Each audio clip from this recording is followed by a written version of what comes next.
Eh bien,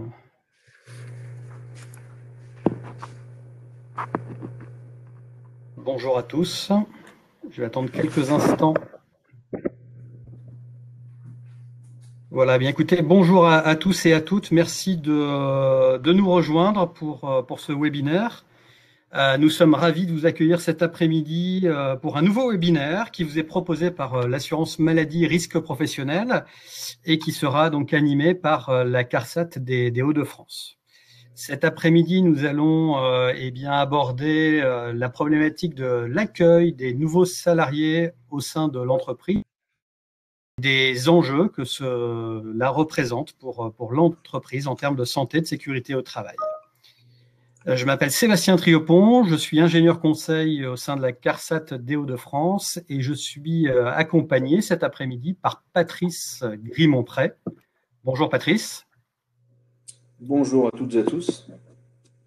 Qui est donc contrôleur de sécurité également donc au sein de la CARSAT des Hauts-de-France. Ce webinaire sera disponible en replay et j'en profite d'ailleurs pour vous signaler que vous pouvez retrouver l'ensemble des webinaires proposés par l'assurance maladie sur la chaîne YouTube de l'assurance maladie, donc où vous trouvez effectivement un tas de thématiques abordées par les différentes CARSAT. Nous allons faire cette présentation donc, de concert avec Patrice et nous laisserons bien entendu un temps d'échange à l'issue de notre intervention pour répondre aux questions que vous pourriez vous poser tout au long de notre présentation. Et à cette fin, je vous invite à écrire au fur et à mesure vos questions dans le chat. Pour y accéder, il suffit de cliquer sur le petit onglet situé en haut à droite de votre écran et là de poser vos questions auxquelles donc nous répondrons avec Patrice en fin d'intervention. Vous verrez également apparaître toujours au même endroit, en haut à droite de votre écran, un certain nombre de quiz et de sondages tout au long de notre intervention. Voilà, des petits jeux qui vous permettront de participer à certains moments à cette présentation et où vous retrouverez également des liens pour accéder à la fois à cette présentation, mais également à un certain nombre d'outils que nous évoquerons ensemble dans l'après-midi. Eh bien, nous allons tout de suite maintenant démarrer et rentrer dans le vif du sujet. Alors, cet après-midi, pour vous parler de cette thématique, nous allons tout d'abord revenir très rapidement sur ce qu'est la CARSAT pour ceux d'entre vous qui ne nous connaissent pas. Et puis, nous aborderons cette thématique en démarrant sur une question finalement, pourquoi il est utile et nécessaire de prendre soin et d'accompagner les nouveaux salariés au sein de l'entreprise.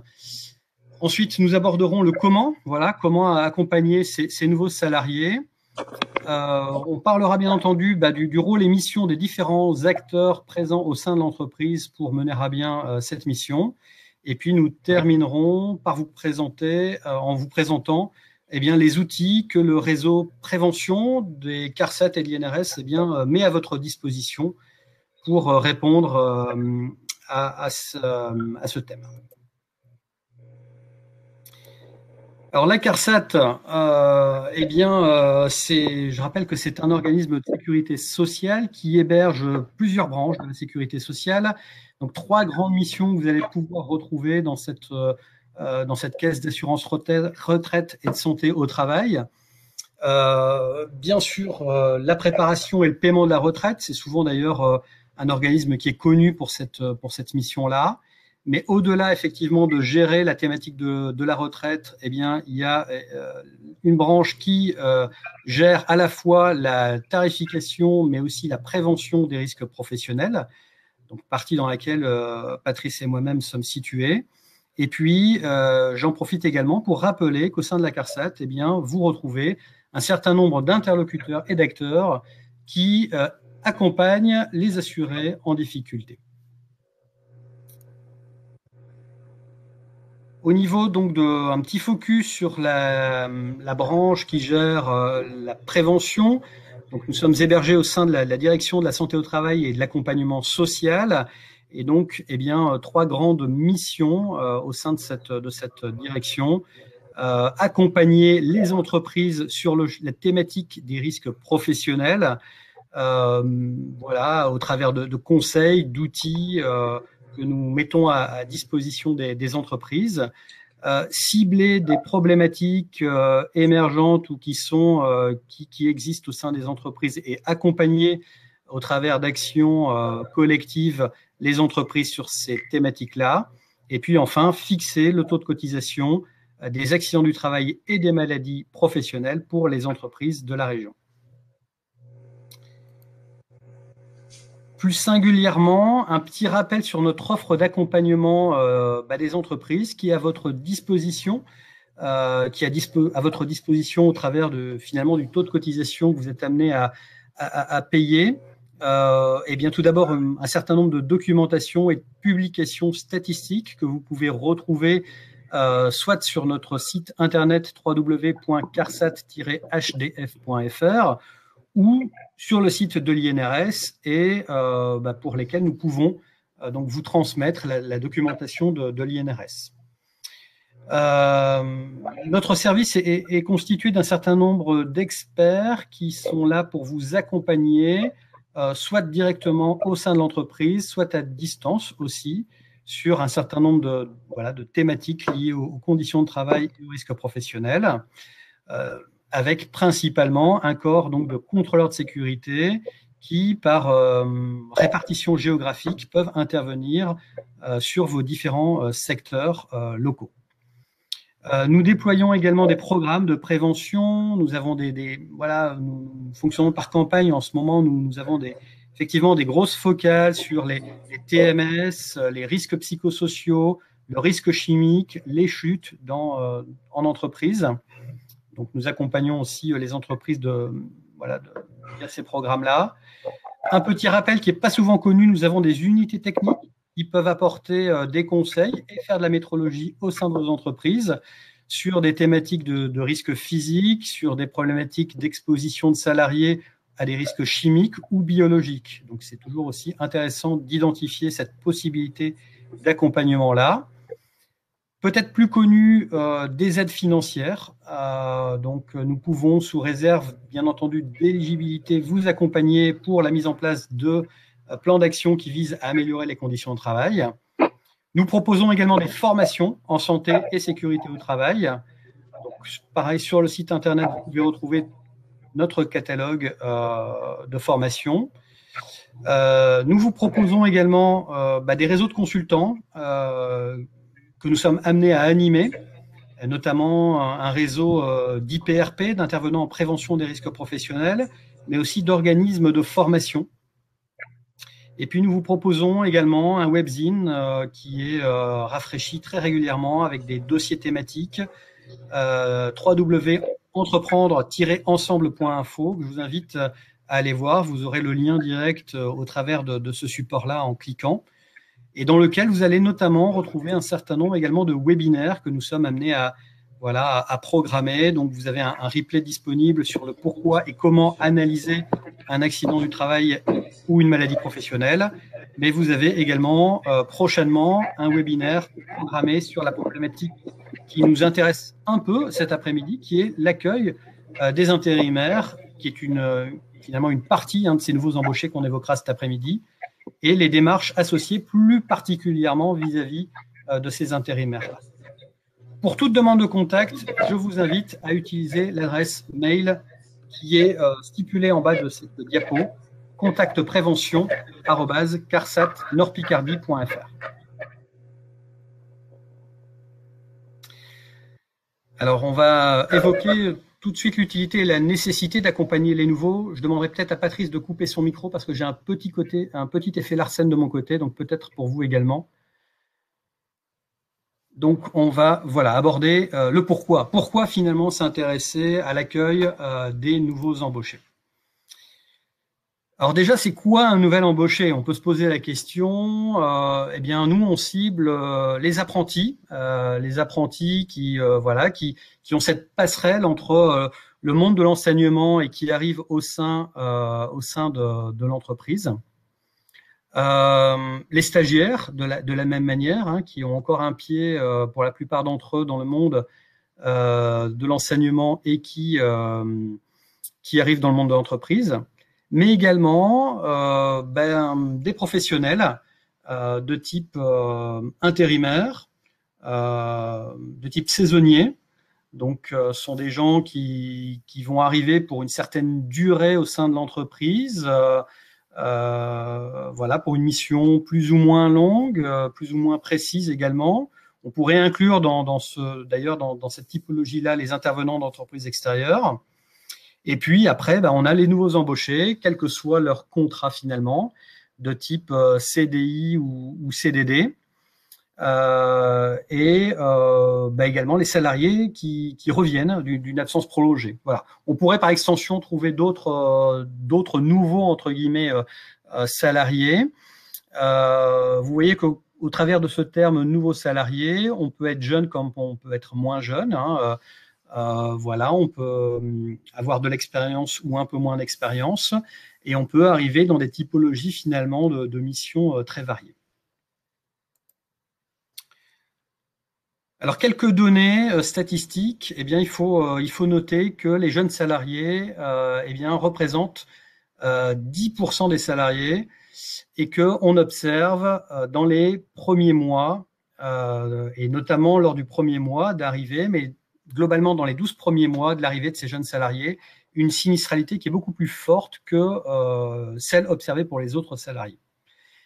L'indice de fréquence, qui est un indicateur qui nous permet effectivement de comparer un certain nombre de situations par rapport à d'autres, eh bien, vous voyez, augmente 2 à 3 fois dans le premier mois et ne revient à un niveau, je dirais, normal par rapport à ce secteur d'activité qu'au bout d'un an.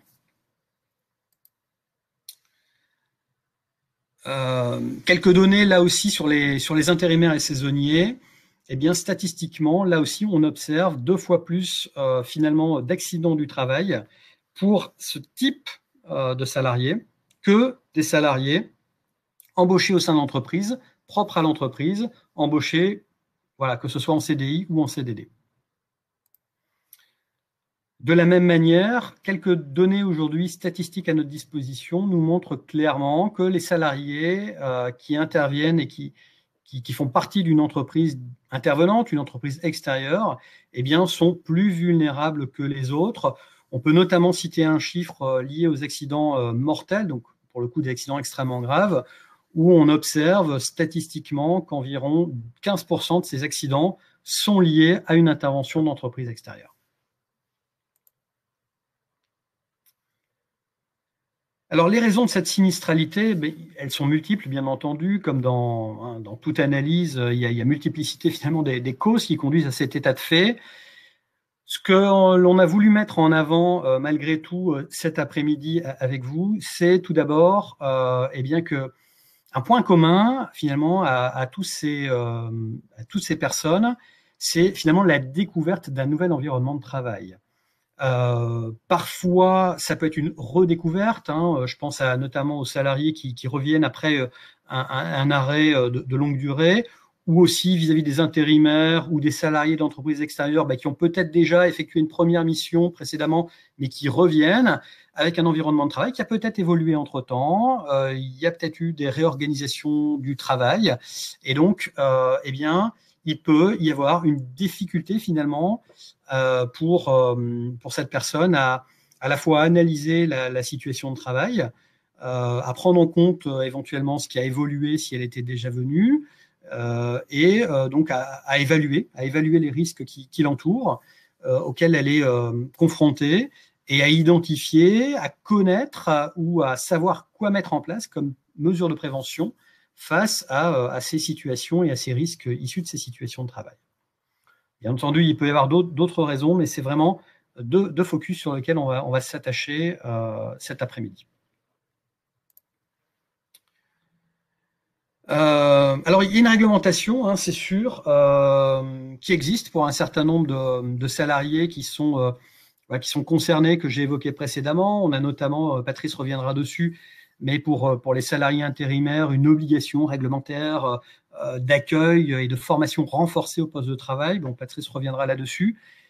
Moi, ce qui était important, le point sur lequel je voulais revenir en ce début de présentation, c'est qu'au-delà de cette réglementation, au vu de ces données statistiques, eh bien, vous voyez bien qu'il y a bien des enjeux pour l'entreprise, des enjeux humains, bien entendu, parce que bah, voilà, un accident, c'est toujours extrêmement grave en termes humains, mais il y a des enjeux aussi sociétaux, il y a des enjeux économiques, juridiques, de responsabilité. Et donc, ben, c'est primordial, voilà, de se soucier de ces nouveaux, et notamment au travers donc d'une étape clé qui est bah, l'accueil de ces nouveaux salariés. C'est un moment fort dans le processus, voire même en amont. On va l'aborder juste après. Qu'est-ce qu'on fait en amont? Mais l'accueil, c'est une étape clé. Et surtout, bah, derrière l'accueil, qu'est-ce que je mets en place en termes d'accompagnement? Parce que voilà, parlons clairement, fournir un simple livret d'accueil, ça peut pas être suffisant. Hein. Je donne un livret d'accueil au nouveau, à la personne qui arrive. Je me dis, bon, c'est bon, j'ai fait le taf. Alors, on voit des fois des livrets d'accueil qui font d'ailleurs des dizaines de pages. On n'a pas de garantie, d'une part, que le salarié le lise correctement, le lise bien jusqu'au bout, qu'il ait bien assimilé ce qu'il a lu. Et donc, ce qui va être nécessaire, c'est au-delà d'un éventuel remise de livret d'accueil, c'est comment je l'accompagne derrière.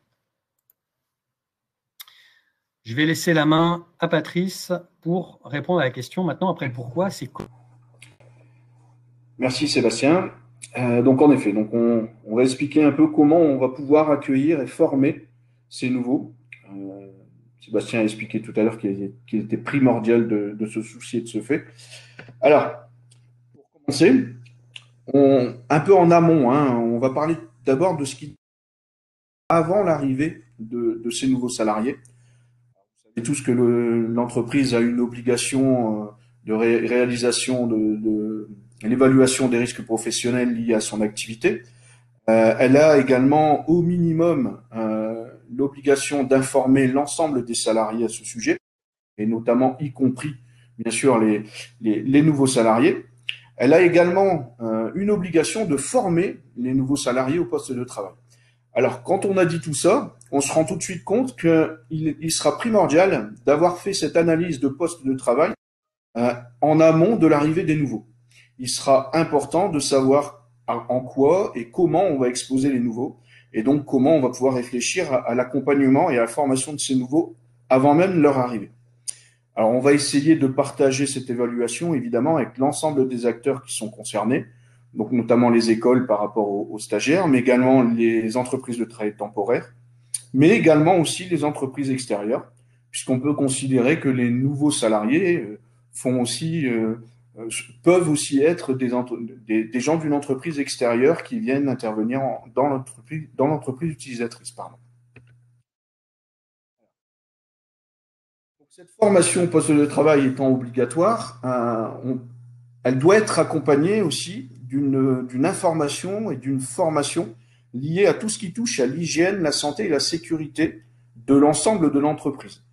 L'objectif sera aussi que le nouveau puisse savoir comment il a le droit de se comporter au sein de l'entreprise, quelles sont les conditions de circulation, quelles sont les procédures à suivre en cas d'accident du travail, en cas d'incendie, s'il faut évacuer le site ou toute autre chose.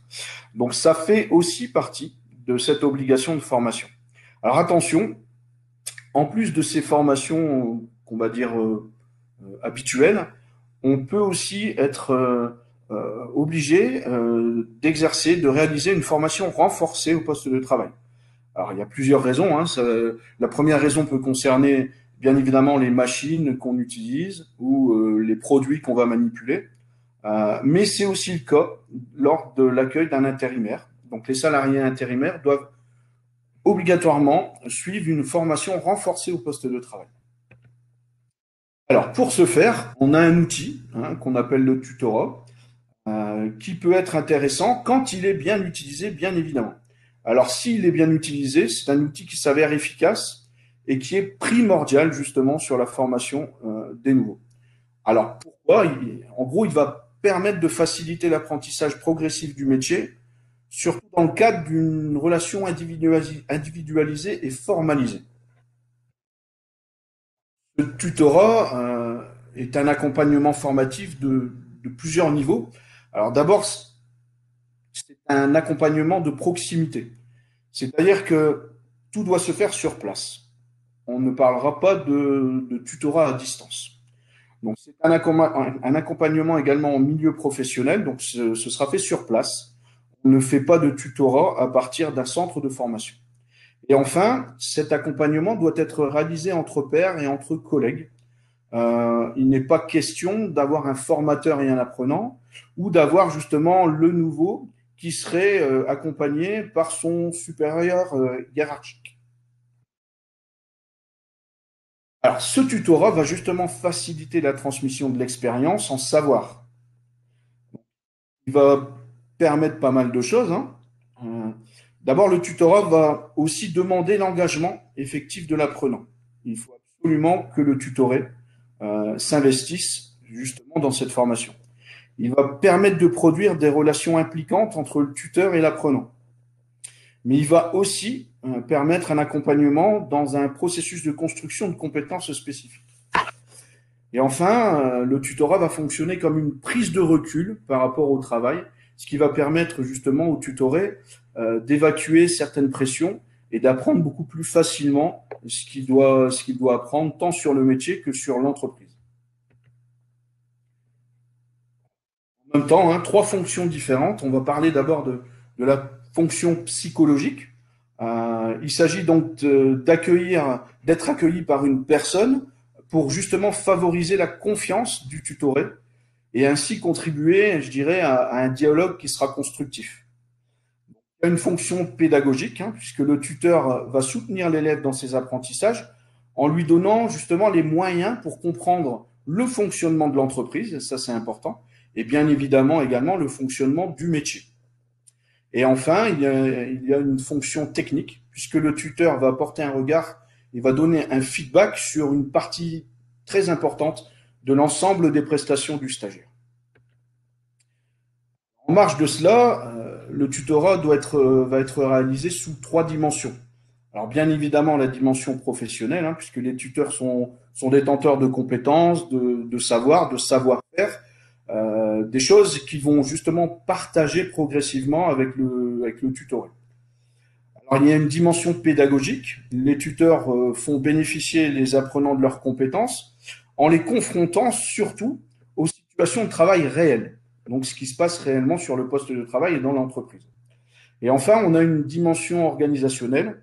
Le tutorat va être considéré comme un projet d'organisation où vont notamment agir une multiplicité d'acteurs, des acteurs que je vais vous présenter et pour lesquels je vais vous expliquer un peu le rôle et les missions de chacun. Alors, en ce qui concerne le tuteur, justement, hein, on va considérer que c'est un professionnel de l'entreprise, alors professionnel par rapport, mais professionnel aussi par rapport à la fonction de tuteur. Alors, pour ce faire, il va falloir qu'il soit bien évidemment investi et je vais porter une attention particulière sur le volontariat. Puisque trop souvent, on rencontre encore des tuteurs qui ont été mis en poste, entre guillemets, par obligation. Et on se rend compte que derrière, la formation du jeune n'est pas faite correctement ou est incomplète. Et puis surtout, les relations ne sont pas toujours top. On parlera tout à l'heure, je vais en parler encore sur la reconnaissance et sur la bienveillance. Et s'il n'y a pas de volontariat, la bienveillance est parfois difficilement atteignable. Alors, le tuteur doit bien évidemment connaître son métier. On verra tout à l'heure qu'il y a des bases, hein. Il y a une certaine ancienneté à avoir pour pouvoir devenir tuteur. Le tuteur va donc encadrer l'apprenant, mais il n'est pas forcément un encadrant. Ça, c'est aussi important. On a dit tout à l'heure qu'on travaillait entre collègues. Il ne sera pas avec un supérieur hiérarchique. Et enfin, il va faciliter la mise en œuvre des actions en transmettant les savoir-faire, et je dirais ses savoir-faire, par rapport au tuteur qui va justement emmagasiner un maximum d'informations. Alors, on a noté tout en bas, hein, la reconnaissance, c'est quelque chose de très important. Le tuteur devra bien évidemment faire preuve de reconnaissance et de bienveillance, mais ce ne sera pas seulement le rôle du tuteur. On verra que tout le monde devra s'investir dans cette bienveillance et dans cette reconnaissance. En matière de... Ah oui, avant, bien sûr, une petite conclusion sur le tutorat qui, bien évidemment, est un outil au service de la professionnalisation de l'entreprise. Alors, il va bien évidemment permettre aux salariés, aux nouveaux de se former, mais on a aussi beaucoup d'exemples pour lesquels on s'est rendu compte que l'entreprise avait fortement progressé par le tutorat. Au niveau réglementaire, on n'a pas énormément de texte sur le tutorat. Il existe par contre un décret qui est sorti en 2014, un décret donc qui fixe certaines obligations pour ce tutorat. Alors, la première chose, et c'est important de le retenir, il est évoqué que l'employeur peut désigner un tuteur, ce qui signifie que le tutorat n'est pas une obligation réglementaire. Néanmoins, quand on sait que la formation du nouveau est une obligation réglementaire et que le tutorat est sans doute le moyen le plus important, le plus efficace pour y arriver, on se rend compte tout de suite que même si ce n'est pas une obligation, ça devient quand même quelque chose de très important. À noter aussi que le réseau prévention le recommande très fortement. Donc à partir du moment où une recommandation est faite par le réseau prévention, même si c'est pas obligatoire, on se rend compte que ça devient quand même quelque chose de très important et du coup, si on ne le met pas en place et qu'on a des soucis, ça peut être un peu gênant. Alors, d'autres choses à retenir, je vous ai parlé tout à l'heure pour le tuteur du volontariat et je vous ai parlé aussi de l'expérience professionnelle. Ils doivent parfaitement connaître son métier et pour pouvoir être désigné tuteur, il faut que le salarié ait une expérience professionnelle d'au moins 2 ans dans le métier concerné. Ça, c'est très important, puisqu'on parlera tout à l'heure de pédagogie, mais bien évidemment, au départ, on apprend le métier. Donc, si on ne maîtrise pas soi-même le métier, il sera peut-être un peu difficile de l'expliquer. Un point aussi important, un tuteur ne peut pas suivre beaucoup de nouveaux en même temps. Donc, le maxi, c'est 3 salariés, et encore, je peux vous assurer que quand c'est bien fait, suivre 3 salariés en même temps, c'est déjà compliqué. La réglementation, donc le décret précise d'ailleurs que lorsque le tuteur est le chef d'entreprise, on le rencontre quand même assez souvent dans les petites entreprises, ce chef d'entreprise ne pourra assumer que le tutorat que pour 2 personnes. Et je peux vous assurer que c'est déjà consommateur de temps, puisqu'en règle générale, le tuteur n'a pas que cette fonction. Alors maintenant qu'on a expliqué tout ça, on va évoquer les différentes étapes, les étapes clés et les étapes qui sont nécessaires pour aborder ce tutorat et pour le mettre en place correctement. Alors on verra qu'il y a quand même beaucoup d'étapes. On a précisé tout à l'heure que la première était l'analyse du poste de travail avant même d'avoir les nouveaux sur le site. Mais une fois qu'ils sont arrivés, il va falloir assez rapidement identifier les besoins en matière d'accompagnement. Et donc pour ce faire, il va falloir se poser beaucoup de questions. La première, c'est combien de tutorés avons-nous? Combien de nouveaux salariés sont arrivés dernièrement? Que faisait-il auparavant? Avait-il déjà des connaissances ou pas? Ça va nous permettre justement de se focaliser un peu plus sur certaines méthodes ou sur d'autres. Il va falloir également prendre en compte le type de machine qu'ils vont utiliser, le type de produit qu'ils vont manipuler, les process, les modes opératoires, pour justement derrière déterminer vraiment l'ensemble de tous les besoins liés à cet accompagnement. Ensuite, il va falloir aussi rapidement identifier le rôle de chaque acteur. On verra tout à l'heure que tout le monde a un rôle à jouer au sein de l'entreprise en ce qui concerne le tutorat. Alors bien sûr avec des degrés plus ou moins différents, mais j'évoquerai tout à l'heure le rôle de chacun, mais bien évidemment en interne, on va parler de la direction, on va parler de tous les encadrants, et on va parler logiquement du tuteur ou des tuteurs et des tutorés. Pardon. On peut aussi avoir quelques acteurs de l'extérieur, puisqu'on va peut-être avoir des formations complémentaires qui vont être faites sur place, et on aura peut-être des organismes extérieurs qui viendront. Alors, une fois qu'on a déterminé ce rôle des acteurs, il va falloir justement faire suivre une formation au tuteur. Trop souvent, on a des gens qui sont désignés en tant que tuteurs, mais qui ne suivent aucune formation. Il est indispensable de suivre 2 formations. Donc la première, évidemment, c'est celle qui concerne le métier. Comment on peut justement expliquer le métier. C'est une formation sur laquelle on va peut-être aussi assister sur la pédagogie. sur comment on peut expliquer tout ça.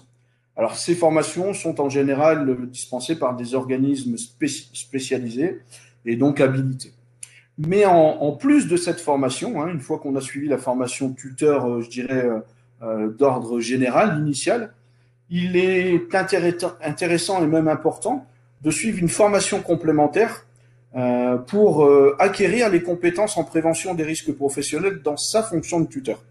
L'objectif étant d'expliquer le métier tout en respectant les règles de sécurité pour lui expliquer et inculquer au nouveau les règles de base pour éviter de se blesser et blesser les autres. Donc cette formation complémentaire est notamment dispensée chez nous. Sébastien vous l'expliquera tout à l'heure. Hein. C'est la formation qui s'appelle justement acquérir les compétences en prévention des risques professionnels dans sa fonction de tuteur. Alors, une fois qu'on a formé les tuteurs, il va falloir mettre à disposition de ces tuteurs formés l'ensemble des outils qui vont lui permettre d'évoluer vers un tutorat qui sera complet. On a plusieurs dispositifs, je vais en citer un pour l'instant qui sera aussi rapidement détaillé par Sébastien après, qui s'appelle le TutoPrev. Hein. Donc tout ça c'est lié à l'INRS, hein. Vous pourrez trouver tout ça sur les sites de l'INRS. Mais il va falloir aussi mettre en place d'autres outils. Je pense notamment au bilan de compétences et à la formation, à la pédagogie. C'est peut-être intéressant d'avoir une formation complémentaire sur la pédagogie pour ne pas partir justement sur une dérive et, encore une fois, assurer une bienveillance dans sa fonction de tuteur.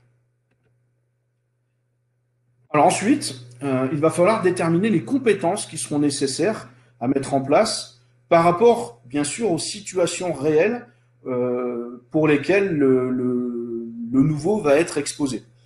Tout ça va dépendre de beaucoup de choses, évidemment. On va encore parler de l'utilisation de machines, des modes opératoires, des produits qu'on va utiliser, mais on peut aussi intégrer les liens qui seront utiles et nécessaires avec les différents collègues, mais aussi les liens éventuels qui pourraient être nécessaires par rapport à des clients ou des fournisseurs.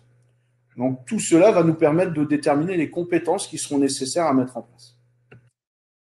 Ensuite, on va réfléchir à l'organisation à mettre en place. L'objectif sera d'organiser les équipes dans le but de favoriser un transfert des compétences et surtout de favoriser une entraide. Il va falloir organiser et même peut-être aller plus loin, de créer des outils pour l'apprentissage. Donc on a parlé de TutoPrev, mais il y a peut-être des outils qui seront à créer en interne. Et enfin, ce qui est aussi important, ce sera de planifier les interventions qui seront justement prévues le plus en amont possible, de sorte à ne pas être trop court au moment où on est en train de former le salarié. Et donc on va terminer sur la mise en place d'un suivi. Alors bien évidemment un suivi concernant le nouvel arrivant, savoir s'il a bien compris, s'il maîtrise tout ça, s'il travaille en sécurité, mais aussi des actions de suivi du tutorat et des tuteurs. Il va falloir mettre en place des points réguliers justement entre le tuteur et les tutorés, mais peut-être aussi entre le tuteur et la direction. Donc, je vais justement parler des acteurs après. Et enfin, ne jamais oublier qu'il faudra mettre en place une évaluation. L'objectif est de savoir si le tuteur a compris, mais l'objectif est également de savoir si le tutorat qu'on a mis en place a été efficace, tant pour le tutoré que pour l'entreprise. Et donc, au final, réaliser un bilan complet pour savoir où on en est. On va parler... alors, avant de parler des acteurs, j'avais rajouté cette slide en plus pour insister sur la reconnaissance du tuteur envers le tutoré et sur l'obligation, la nécessité de communiquer autour de ce dispositif de tutorat dans l'ensemble de l'entreprise. Donc en matière d'acteurs, alors je vous ai dit tout à l'heure que tout le monde était concerné, alors à des degrés plus ou moins importants évidemment, mais on va commencer par la direction. La direction doit avant tout afficher sa volonté et son envie, sa nécessité d'engager et son engagement, je dirais, de mettre en place donc le tutorat au sein de l'entreprise. Elle va devoir communiquer autour de ce dispositif dans l'ensemble de l'entreprise. L'objectif de départ sera de bien expliquer ce tutorat et ses objectifs à l'ensemble des encadrants. Si les encadrants ne sont pas avisés de tout ce qui va se faire, ce sera compliqué derrière de mettre en place l'ensemble. Et enfin, elle va encore une fois exercer une reconnaissance envers tous les acteurs, qu'ils soient encadrants, tuteurs ou tutorants. En ce qui concerne l'encadrement, une fois qu'elle sera avisée que le tutorat se met en place, il va falloir qu'elle identifie les acteurs et les compétences qui seront à transmettre. L'encadrement va être le relais, je dirais, du tuteur et va devoir définir des règles très strictes au sein de l'entreprise pour ne pas justement partir dans tous les sens. Et enfin, l'encadrement va devoir suivre l'ensemble des apprentissages et essayer de réguler les difficultés si on en a. On peut avoir différentes difficultés, des difficultés pour le tuteur d'expliquer ses savoir-faire, pour le tutoré de comprendre tout ça, et puis parfois, même si on a parlé de volontariat, on a parlé de pédagogie, on peut très bien avoir quelques petits soucis entre tutoré et tuteur. Et ça, ce sera le rôle de l'encadrement, justement, de gérer et de veiller à tout ça. Encore faut-il qu'il soit formé pour le faire, bien évidemment. Ça me permet justement de rebondir sur la formation des encadrants. Dans les autres acteurs, donc on va parler plus précisément maintenant du tuteur et du tutoré. Donc le tuteur aura logiquement le plus gros du travail. Il va devoir définir le parcours d'apprentissage et lui, il va se baser sur des situations réelles de travail. Ça, c'est très important. On a dit que c'était pas un tutorat en distanciel. Tout se fait sur place et on travaille avec la situation de travail réelle. Il va lui aussi, le tuteur, devoir utiliser donc les outils et les dispositifs qu'on a mis à sa disposition pour assurer sa mission de tuteur. Il va devoir assurer un suivi du tutoré, repérer donc les acquisitions, mais aussi les difficultés pour pouvoir rebondir assez vite et peut-être réfléchir à des formations complémentaires de sorte à ce que le tutoré puisse travailler encore plus sereinement par la suite. Et enfin, son rôle aussi sera de réorienter le transfert de compétences si c'est nécessaire. Et c'est peut-être là, justement, je parlais d'acteurs extérieurs, c'est peut-être là qu'on aura besoin de faire appel à des gens de l'extérieur. Alors, en ce qui concerne le tutoré, lui, son rôle, dès le départ, sera d'identifier le rôle et la mission de chaque acteur de l'entreprise. Il va falloir qu'il connaisse d'entrée les attendus pour savoir jusqu'où il peut aller. Son objectif sera aussi de prendre beaucoup de recul sur les compétences et les savoir-faire acquis par rapport au travail réel. Alors, chose importante aussi, il va falloir qu'il n'hésite pas à demander quand il ne sait pas. Qu'il n'hésite pas à dire bah, ça, je ne sais pas faire.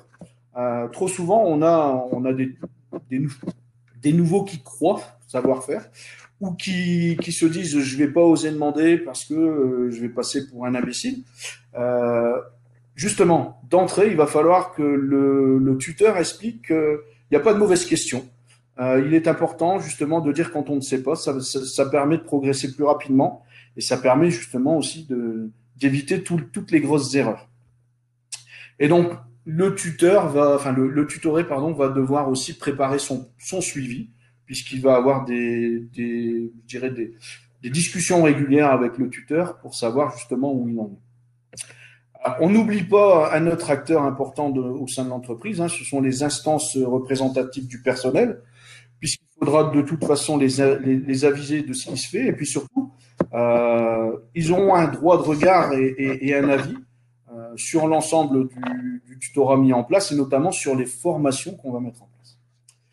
Voilà, donc moi j'en ai terminé avec cette partie. Je vais repasser la main à Sébastien qui va vous présenter plus précisément donc, les outils du réseau prévention qui vont permettre d'améliorer. Voilà, merci Patrice. Donc effectivement, dans un premier temps, on a présenté de manière assez rapide pourquoi il était important de s'intéresser à la santé, à la sécurité de ces nouveaux arrivants, de ces nouveaux embauchés au sein de l'entreprise. On vient de terminer un focus sur c'est vrai qu'on a fortement insisté sur l'encadrement, le tutorat. Il ne faut pas oublier non plus l'importance de se caler en amont de l'arrivée, du retour ou du retour de ce nouvel embauché, de bien se caler avec les intervenants externes sur comment on va accueillir, comment on va encadrer ce nouvel arrivant. Et c'est sûr que le premier jour est extrêmement important, donc l'accueil en tant que tel est extrêmement important. Moi, je vais vous présenter dans une dernière partie cet après-midi un certain nombre d'outils qui vous sont proposés, mis à votre disposition par le réseau donc des CARSAT et d'INRS, et que vous, surtout, voilà, qui sont à votre disposition, donc faut pas hésiter. Alors tout d'abord, rapidement, je vous invite à consulter la page internet de l'INRS consacrée à cette thématique-là pour ceux qui ne l'auraient jamais consulté. Donc vous aurez le lien direct pour aller voir où vous retrouverez un certain nombre d'indications que nous avons évoquées cet après-midi, mais aussi de la documentation.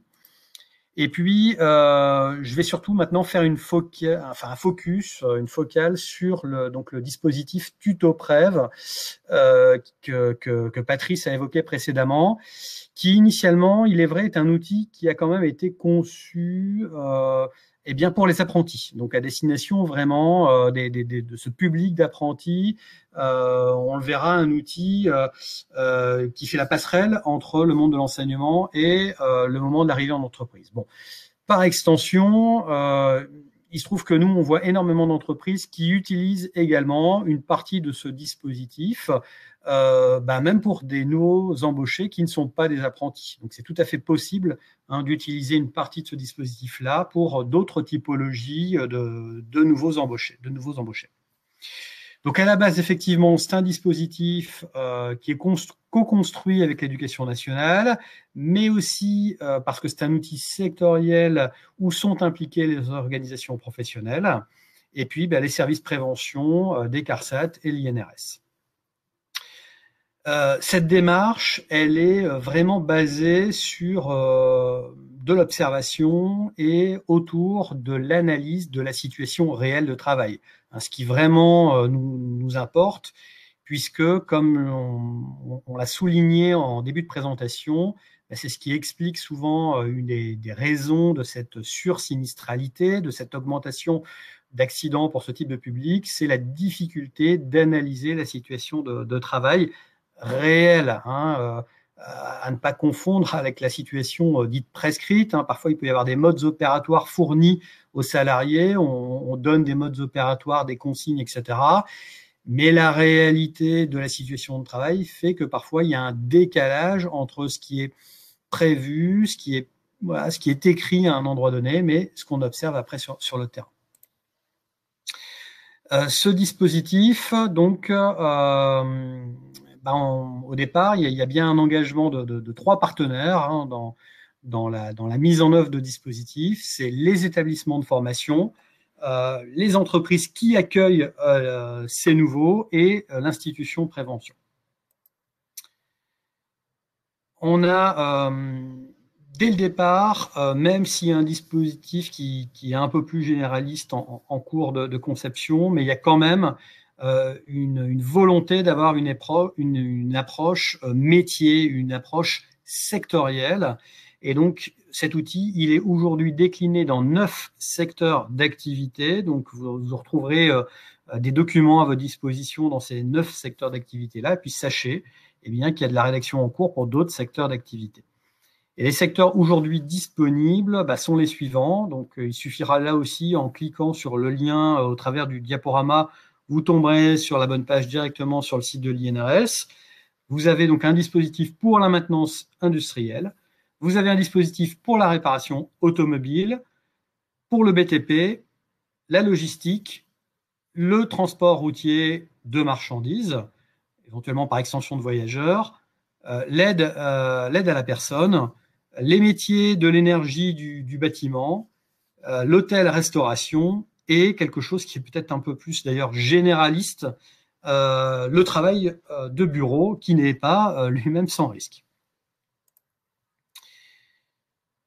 La déclinaison de ce dispositif se fait au travers en fait de 2 documents. D'un côté, donc une série de brochures qu'on appellera TutoPrev pédagogie, qui est plus normalement donc destinée au milieu scolaire. C'est une gamme de produits de l'INRS qui sera logoté donc en vert, Tutoprev pédagogie, et dans lequel ce sont des volumes assez volumineux, dans lequel on retrouvera des apports pédagogiques par risque dans chaque secteur d'activité. Et puis, on fournira à l'apprenant des grilles d'observation, des exercices de mise en pratique pour aller observer les situations de travail, les risques associés et les mesures de prévention à mettre ou pouvant être mises en œuvre. Voilà. Et en parallèle de cela, côté entreprise, on a la gamme bleue, les Tutoprev accueil, qui sont donc à destination d'entreprise, des brochures beaucoup plus fines dans lesquelles on retrouvera des planches à risque avec des mesures de prévention à mettre en œuvre face à chaque risque. Et j'ai envie de dire, cette gamme-là, cette gamme de Tutoprev accueil, elle est adaptée dans le monde de l'entreprise pour accueillir finalement tout nouvel arrivant, quel qu'il soit, au-delà des apprentis et stagiaires. Alors, on va faire un petit focus sur ce qu'on retrouve dans ce type de document Tutoprev donc accueil. Vous avez ici un exemple de planche à risque. Et on vient de lancer d'ailleurs un petit sondage. Vous pouvez vous amuser dans les quelques minutes là qui suivent à repérer un certain nombre de situations à risque. Et d'ailleurs voir combien vous-même repérez de situations à risque sur cette planche-là. Donc dans chaque brochure, vous allez retrouver en moyenne 4 planches pour 4 situations de travail dans ce secteur d'activité. Voilà, très ludique, c'est vraiment un outil qui permet d'accrocher aussi en termes de pédagogie, d'accrocher l'apprenant, d'accrocher le nouvel arrivant, puis de rappeler que voilà, ça c'est peut-être une situation fictive de dessin, mais on va pouvoir effectivement identifier après dans la vie réelle des choses finalement qui sont pas si éloignées que ce qui a été un petit peu alors de manière un peu caricaturée, parce que là dis donc dans cette entreprise il y a vraiment beaucoup de risques présents, mais effectivement on va pouvoir repérer un certain nombre de risques. Donc très ludique, on entoure, l'objectif c'est d'entourer sur cette planche qu'on peut imprimer pour tout nouvel arrivant le nombre de risques, et puis après surtout ce qui va nous intéresser c'est de travailler avec le nouvel arrivant sur l'identification, au-delà de combien j'en ai repéré, combien j'en ai entouré. Il y a un petit tableau qui est mis à disposition de tout à chacun sur ce que tu as entouré là, c'est quoi comme situation de risque, c'est quoi qui pose problème, c'est quoi le risque pour le salarié, qu'est-ce qui risque en termes de gravité finalement, pour faire écho à la gravité du document unique.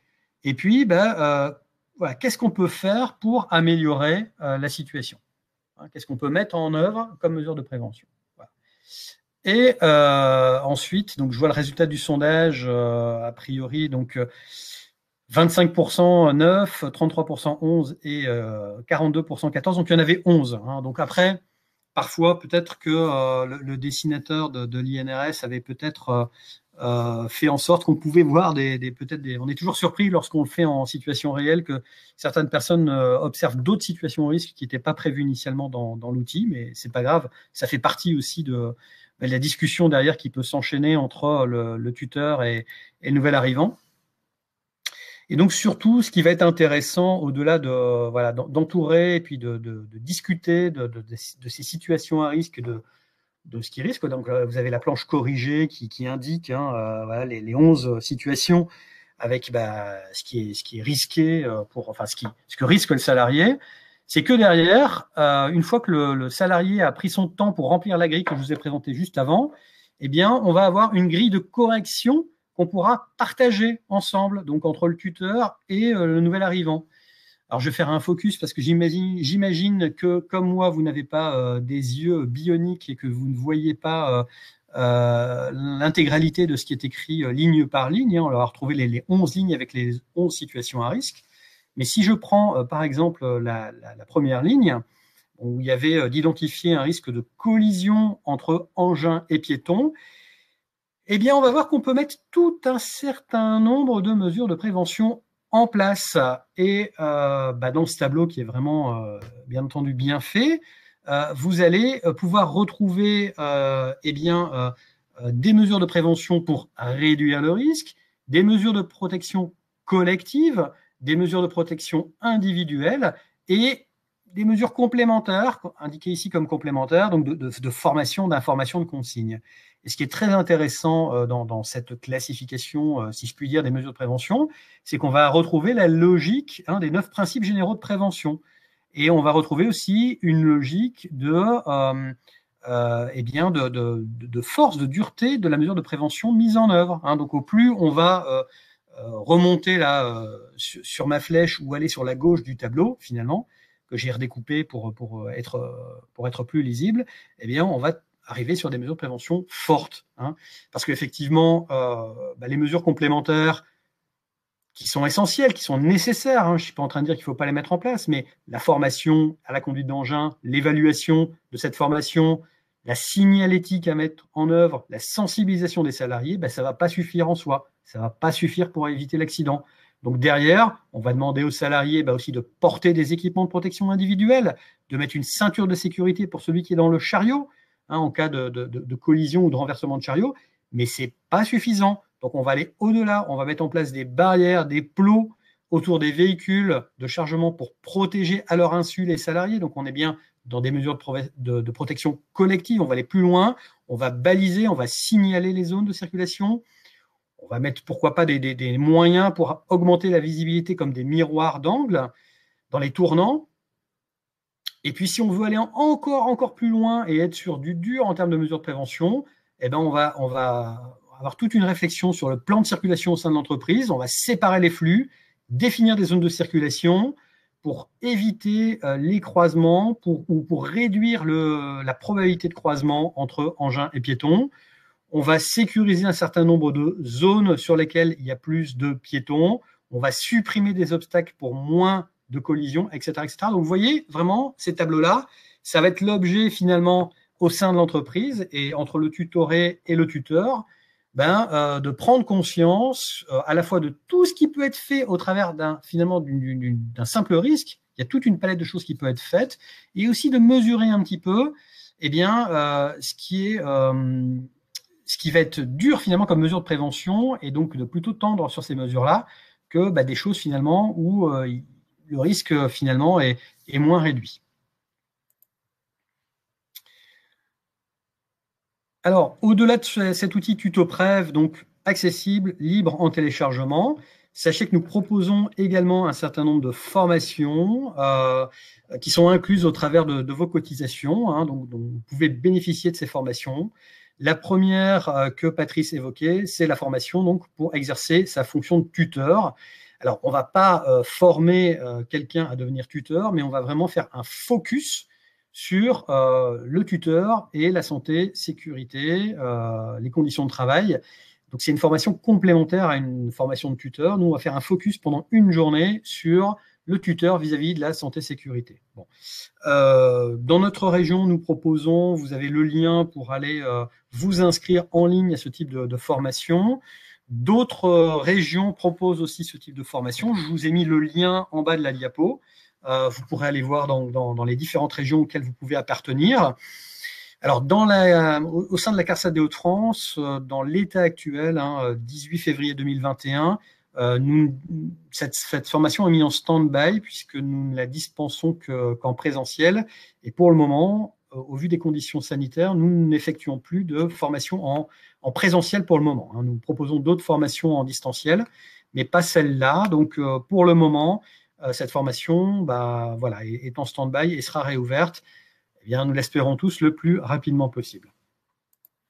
On vous propose également une autre formation qui est une formation à destination des employeurs.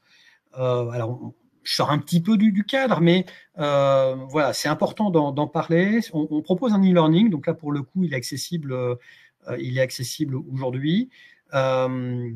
Si vous êtes employeur, ça peut vous intéresser. Si vous êtes au sein d'une entreprise, faites-en écho à votre employeur. On propose aux dirigeants un e-learning en 3 modules, environ 2h30 à 3 heures, ça dépend le temps que l'on met, que l'on prend pour faire ces modules, qui peuvent être faits soit à la suite les uns des autres ou indépendamment. Donc on peut prendre son temps pour l'étaler sur plusieurs jours, voire même plus. Et ça permet de prendre conscience à la fois des enjeux de la santé, de la sécurité au travail, le lien par rapport à tout cela et la performance de mon entreprise. Mais on fait aussi un focus sur, finalement, une fois qu'on a pris conscience de ce que ça me coûte vis-à-vis de ma performance, qu'est-ce que je peux mettre en place en termes de mesures de prévention? Et surtout, en tant que manager, en tant que responsable d'entreprise, à quoi je dois être vigilant dans mon acte de management vis-à-vis de la santé-sécurité. Voilà. Donc, inscription en ligne possible. Je vous ai mis là aussi le lien. Vous pouvez cliquer, vous inscrire. Pareil, c'est à votre disposition. On a ensuite, il faut le rappeler, je pense que la plupart d'entre vous le savent, mais des aides financières pour vous accompagner à la mise en œuvre de plans d'action qui visent à améliorer les conditions de travail, alors que ce soit pour les nouveaux arrivants, bien entendu, mais même au-delà. Donc, toutes les modalités d'attribution, il suffit de cliquer sur le lien là aussi qui vous est proposé. Il y a des conditions, bien entendu, d'éligibilité en fonction de la taille de votre entreprise. Donc, jusqu'à 200 salariés, il y a des contrats de prévention. Jusqu'à 50 salariés, dans l'établissement, il y a des subventions prévention TPE. Voilà, je vous laisse découvrir toutes ces aides qui peuvent vous permettre d'améliorer les conditions de travail à la fois pour les nouveaux, mais aussi pour les autres. Et puis, je le rappelle parce que souvent, c'est pas connu, mais on a des unités techniques qui sont capables d'intervenir pour évaluer l'exposition des salariés à un certain nombre de risques physiques, chimiques, biologiques, et surtout, au-delà de l'évaluation, bien sûr, de vous accompagner dans la recherche de solutions, dans la recherche d'amélioration. Donc là aussi, vous pouvez vous rapprocher de votre CARSAT. Pour la CARSAT des Hauts-de-France, on vous a mis l'adresse mail à taper pour arriver à cette demande d'accompagnement. On peut venir faire de la métrologie ou faire du conseil aussi à distance. Et là aussi, c'est totalement inclus dans votre taux de cotisation. Donc, il ne faut pas hésiter à en profiter. Voilà pour la présentation que l'on souhaitait avec Patrice effectuer cet après-midi. Et sans transition aucune, ce que je propose à Patrice, c'est de répondre aux différentes questions qui nous sont parvenues sur le chat. Et surtout, n'hésitez pas à compléter ces questions si vous en avez d'autres dans les minutes qui viennent.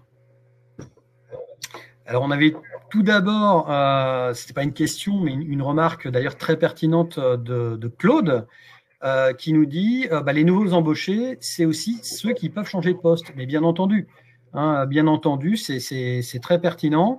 Une personne qui, au sein de l'entreprise, est amenée à évoluer et finalement à changer de poste, effectivement, Claude, vous avez tout à fait raison. Il peut effectivement y avoir un intérêt à accompagner de la même manière cette personne-là qui va être confrontée à un environnement différent, qui va être confrontée finalement à une situation nouvelle et pourquoi pas lui proposer là aussi un accompagnement et pourquoi pas un tuteur. On avait une question de Sophie. Ce sont des chiffres de la région. Alors, ce sont des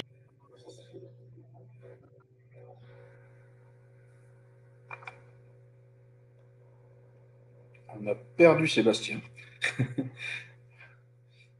Donc, je vais prendre le relais sur le temps qu'il se reconnecte. Je crois que c'est sa connexion qui est partie. Donc, les chiffres qu'on vous a exposés sont plutôt des chiffres au niveau national. Donc, ça, c'est la première chose. Alors, les joies du direct. De revenir, voilà, il est de retour. Donc, j'étais en train de préciser que les chiffres qu'on avait exposés étaient des chiffres nationaux, plutôt. Malheureusement, constant dans le temps. D'où la problématique pour ces jeunes. Alors, on a une question de Justine Patrice qui nous demande « Absence prolongée, on entend souvent une absence de plus de 21 jours. Est-ce toujours le cas ?»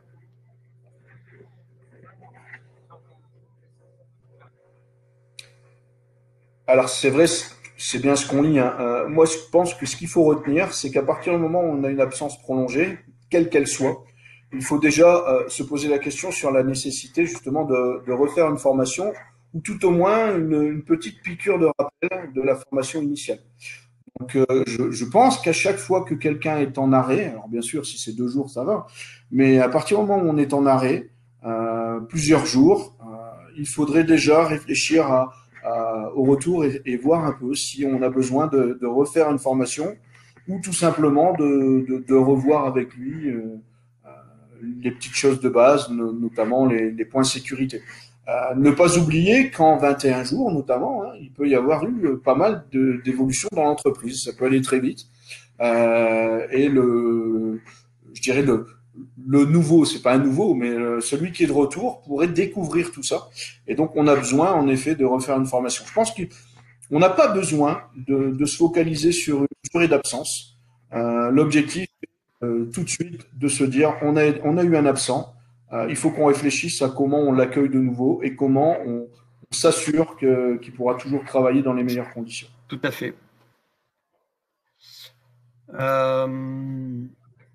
On a une question de Géraldine. Un intérimaire doit suivre la formation renforcée à la sécurité uniquement si son poste est identifié comme poste à risque.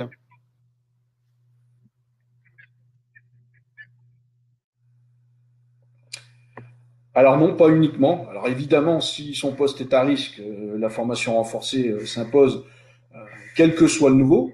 Maintenant, la réglementation impose à l'accueil d'un intérimaire une formation renforcée, puisque justement, c'est quelqu'un qui découvre l'entreprise. Je parle surtout de l'entreprise. Ça peut être quelqu'un qui connaît déjà le métier, mais qui ne s'est pas encore familiarisé avec certains équipements, mais qui connaît pas du tout l'entreprise et le fonctionnement de l'entreprise.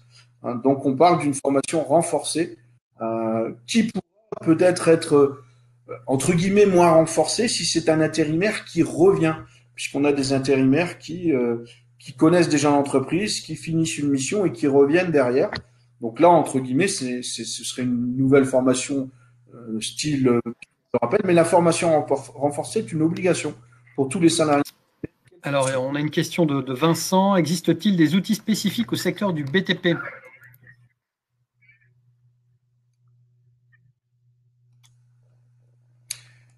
Alors, il existe bien évidemment des outils spécifiques que vous allez retrouver chez nos confrères de l'OPP-BTP notamment. Maintenant, alors on a parlé d'un tuto Prev. Hein. Il existe un tuto Prev lié au BTP. Donc ça vous permet aussi d'avancer là-dessus. Mais bien sûr, il y a des choses très particulières. Alors on n'a pas encore parlé, on l'a évoqué rapidement, je crois, de nos actions envers les TPE actuellement, hein, puisqu'on a beaucoup de métiers qui sont développés au niveau TPE en matière de santé sécurité. Il y a des offres qui vont sortir et le BTP est également concerné. Donc en plus de ce qui existe à l'OPP BTP ou dans d'autres organismes, on aura prochainement aussi des offres qui vont sortir spécifiques. Alors, on a une réaction également de Michel, à juste titre, qui nous précise qu'il y a une étude INRS, d'ailleurs assez récente, hein, qui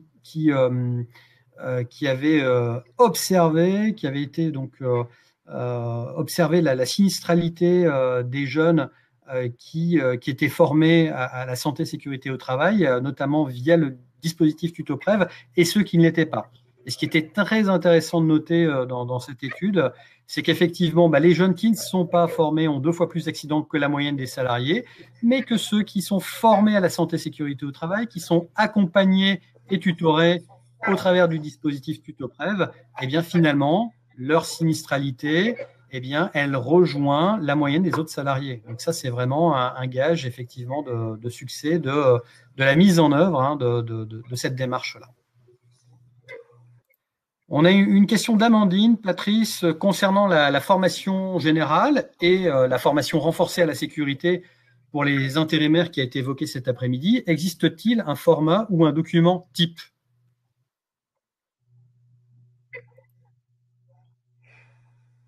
Alors, à ma connaissance, il n'y a pas de document type. Hein. Chaque entreprise se doit de créer son propre document. Par contre, il y a des règles de base que vous allez retrouver dans l'ensemble de la notamment de l'INRS. Mais un document type, non. C'est à l'entreprise justement de le gérer en interne.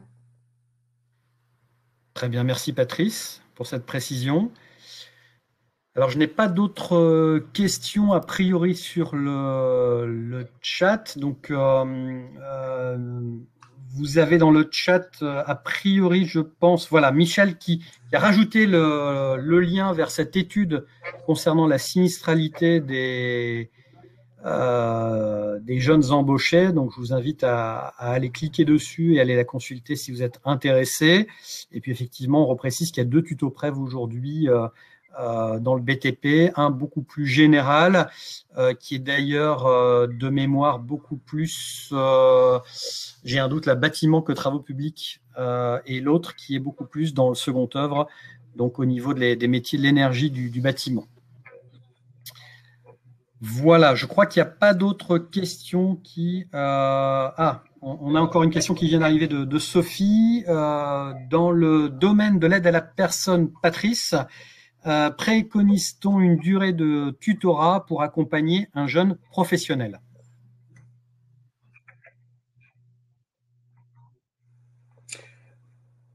Alors, il n'y a pas de durée spécifique. Par contre, vous avez raison d'en parler. Moi, j'ai accompagné quelques entreprises, quelques associations liées à ce type de métier, hein. On a des actions particulières, notamment chez nous, et on se rend compte que la formation est très très importante. Alors, il n'y a pas de durée, hein, spécialement, mais je pense que dans une continuité, il est intéressant. Alors, on peut pas les mettre en doublon en règle générale, puisque on nous explique qu'il y a un problème de temps, de disponibilité, de nombre de personnes et de salariés, donc on comprend tout ça. Néanmoins, par expérience, les entreprises qui ont utilisé le tuto Prève aident la personne et un laps de temps assez long.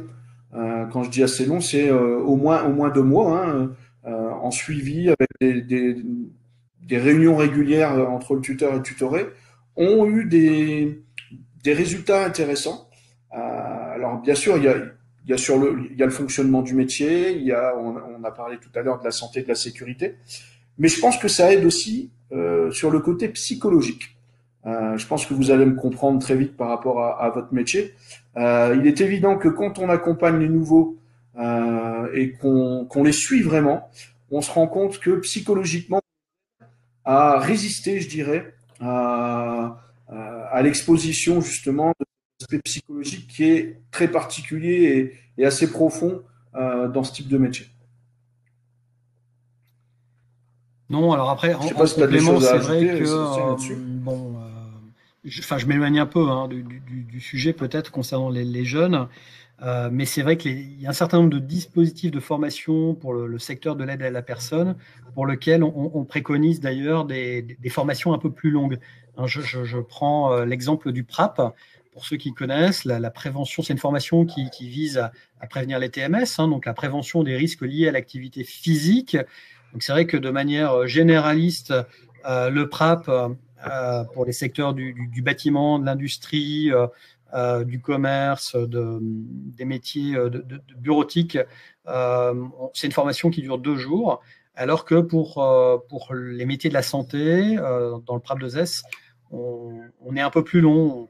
Voilà, on préconise 3 jours. Il y a d'autres dimensions à observer. Et donc, c'est vrai que voilà, on demande un peu plus de temps. Alors, on a une question de Laurent. Peut-on laisser un intérimaire travailler seul?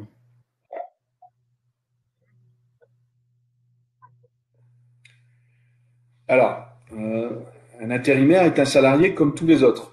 Donc, il pourra bien évidemment travailler seul sur un poste de travail, mais une fois qu'il aura été formé et qu'on se sera assuré qu'il a les compétences pour travailler seul.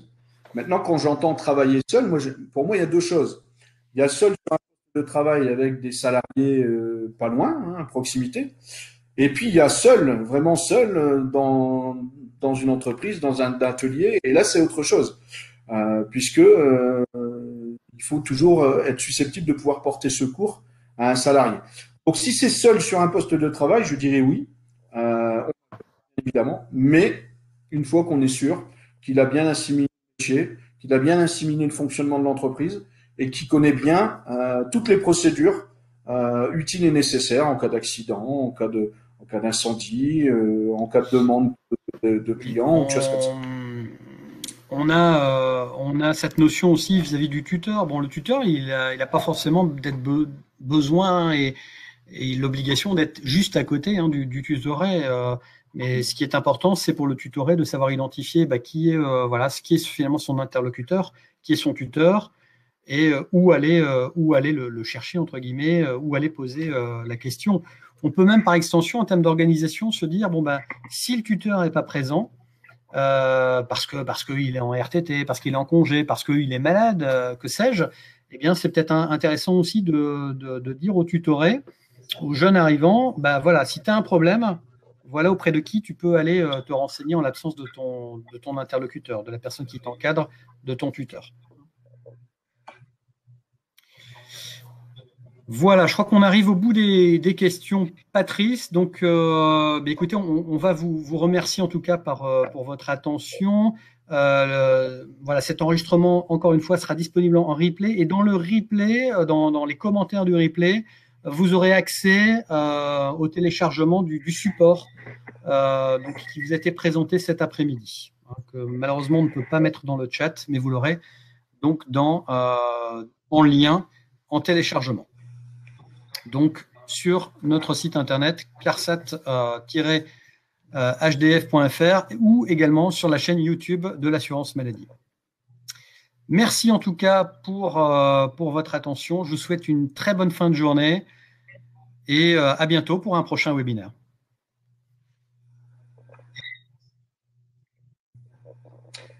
Merci à toutes et à tous. Au revoir et à bientôt, j'espère.